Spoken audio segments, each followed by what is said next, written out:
नमस्कार दोस्तों, आज हमारे साथ है मिस्टर कन्हैयालाल शर्मा। इन लोगों ने हाल ही में अपना एक नया YouTube चैनल सनातन प्रेमी के नाम से स्टार्ट किया है। तो आज हम इनके बारे में जानना चाहेंगे और इनके चैनल के बारे में कुछ जानना चाहेंगे। बहुत बहुत स्वागत है मिस्टर कन्हैयालाल शर्मा जी इस इंटरव्यू में। हरिओम, नमस्कार।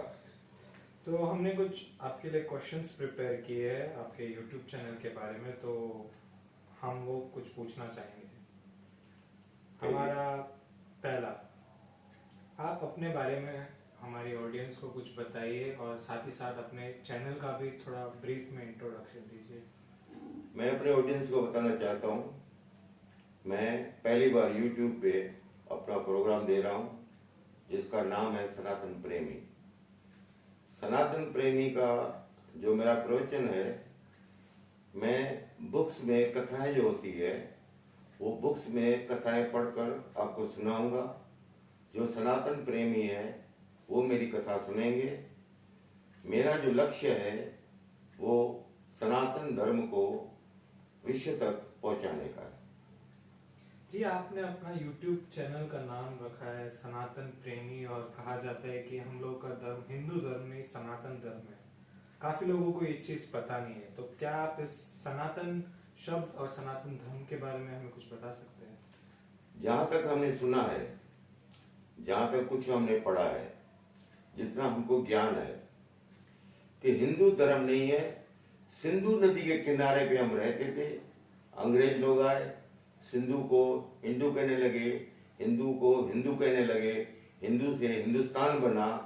हमारा जो धर्म है वो सनातन धर्म है, हिंदू धर्म नहीं है।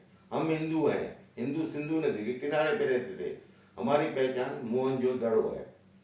सनातन धर्म वो हजारों बरस पहले का पुराना धर्म है, जिसके शास्त्र, जिसकी कथाएं, जिसके ऋषि मुनि, जिनकी आज किसी को मालूम नहीं है, वो मैं कोशिश कर रहा हूं कि विश्व तक इस बुक्सों की माध्यम के द्वारा आपको वो कथा सत्संग पढ़कर सुनाऊं और आप उसको सुने।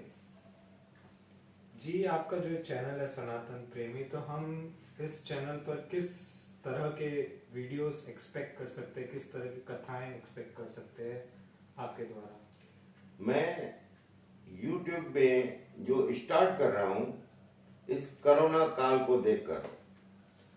कोरोना काल में जो स्वर्गवासी हुए, हमारे जो बुजुर्ग थे, जो कर्मकांडी ब्राह्मण थे, वो इस कथा को पढ़ते थे, जिसका पहला नाम आता है गरुड़ पुराण। ये गरुड़ पुराण है, ये मैं पढ़ के आपको सुनाऊंगा। इसके 16 अध्याय हैं। आपको हर अध्याय एक सुनने को मिलेगा, आपको स्टार्टिंग से अंत तक सुना है। उसके बाद दूसरा बुक्स आता है नास्कृत, तो वो भी अध्याय हैं, वो भी मैं आपको हर टाइम एक अध्याय सुनाऊंगा। और तीसरा है भगवत गीता, जो कृष्ण ने कहा है अर्जुन को, वो मैं आपको सुनाऊंगा। ये हमारी YouTube में स्टार्टिंग है। मैं अपनी कथा पूरे विश्व को सुनाना चाहता हूँ कि मेरा कथा विश्व सुने।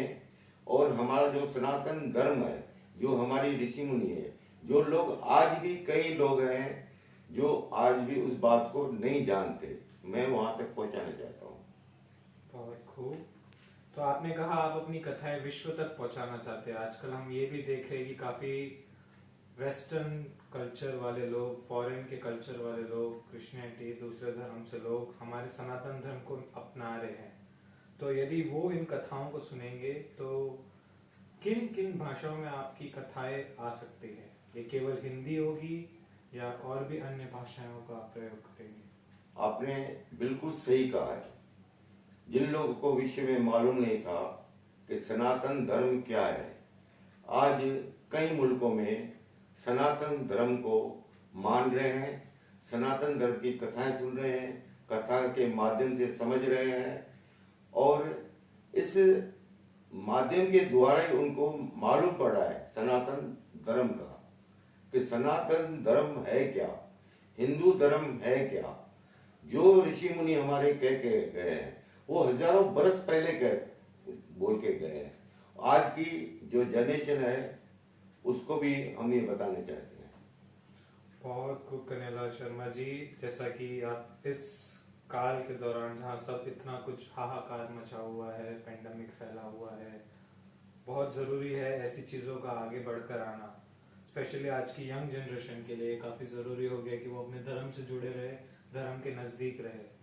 तो आपका एक मैसेज जो आज की स्पेशल यंग जनरेशन के लिए, कि वो आपके वीडियो से क्या सीख सकते हैं, या तो आपका कुछ पर्सनल एक्सपीरियंस है, आप यंग जनरेशन को क्या मैसेज देना चाहेंगे? मैं जो कथावाचन करूंगा, कथावाचक मतलब कथा, सत्संग। सत्संग का मतलब है सत्य का संग। जो लोग सत्य का संग करते हैं उसको मन की शांति मिलती है और परमात्मा को वो समझ सकते हैं, परम आत्मा उसको समझ सकते हैं। जब तक कथा नहीं सुनते हैं, नई जनरेशन नहीं सुनती है, तब तक उनको के सवाल जवाब अधूरे रह जाते हैं। इसलिए ये अगर कथा सुन के, मैं या जहाँ तक समझता हूँ कि हमारे यहाँ बड़े बड़े संत हैं, वहाँ पे लाखों लोग कथा सुनने आते हैं। मैं देखता हूँ कि उस कथा में कई यंग भी होते हैं जो उस चीज को समझना चाहते हैं कि ये सत्संग है क्या, ये कथा है क्या। पर हमारी जो सनातन धर्म की सनातन धर्म एक विशाल धर्म है। सनातन धर्म जितना कोई धर्म नहीं है विशाल, जितना सनातन धर्म है। हमारे ऋषि मुनि हो गए, हमारे ऋषि है का मतलब है रिसर्च करने वाले। उन्होंने जो रिसर्च की उसका इस कथा में इसी टाइप का वर्णन है। हम उसको समझना चाहते हैं। आज की नई जनरेशन को हम समझाना चाहते हैं कि जो हमारा ऋषि है वो वैज्ञानिक थे, रिसर्च करने वाले थे। उन्होंने जो रिसर्च किया वो ये कथा के माध्यम द्वारा, बुक्स के माध्यम द्वारा ये पढ़ाई जा रही है। तो आज की नई जनरेशन जब इसको सुनेगी, जहां तक मैं समझता हूं कि ये उस परम पद जो है हमारा वैकुंठ धाम है, स्वर्गवास है, उस सब चीजों को ये मैं पहले जो गरुड़ पुराण पढ़ूंगा वो गरुड़ पुराण में बहुत कुछ लिखा हुआ है। एक एक अध्याय में 16 अध्याय जो दिए गए हैं, वो 16 अध्याय में सनातन धर्म में जो बातें हैं वो उस गरुड़ पुराण में आपको मिलेगी, संस्कृत में मिलेगी। वो मैं आपको YouTube के माध्यम से द्वारा पूरे विश्व को सुनाना चाहता हूँ। खास करके आजकल के जो यंग जनरेशन है जो ज्यादा इंग्लिश जानती है, पर मैं जो जहाँ तक भाषा में ये जो कथा सुनाऊंगा, मैं कोशिश करूंगा हिंदी के बाद गुजराती में कथा हो, सिंधी में कथा हो, इंग्लिश में कथा हो। मैं कोशिश करूंगा अलग अलग भाषा में इस कथा को उनको सुना सकूं कि जो नई जनरेशन है वो ही हमारे सनातन धर्म को आगे चल के और समझा सकती है, जब हम उनको ये चीजें समझाएंगे। बहुत बहुत शुक्रिया। ये सब आपसे बातें करके काफी अच्छा लगा, स्पेशली ऐसे काल में जहाँ पे सारे धीरे धीरे धर्म की भावनाएं कम होती जा रही है, वहाँ हमारे सनातन धर्म को बचाए रखना काफी जरूरी है। और मैं पूरी एक्स को बधाइयाँ देता हूँ, ऑल द बेस्ट देता हूँ कि आप अपने चैनल के द्वारा लोगों को मोटिवेट कर पाए, स्पेशली हमारी यंग जनरेशन को। काफी अच्छा लगा आपसे बात करके, शुक्रिया। धन्यवाद दिवाकर, आपने इंटरव्यू लिया। आपके द्वारा आपकी टीम को, पूरी टीम को भी मैं धन्यवाद देता हूँ। नमस्कार, हरिओम। हरिओम। कैसा रहा?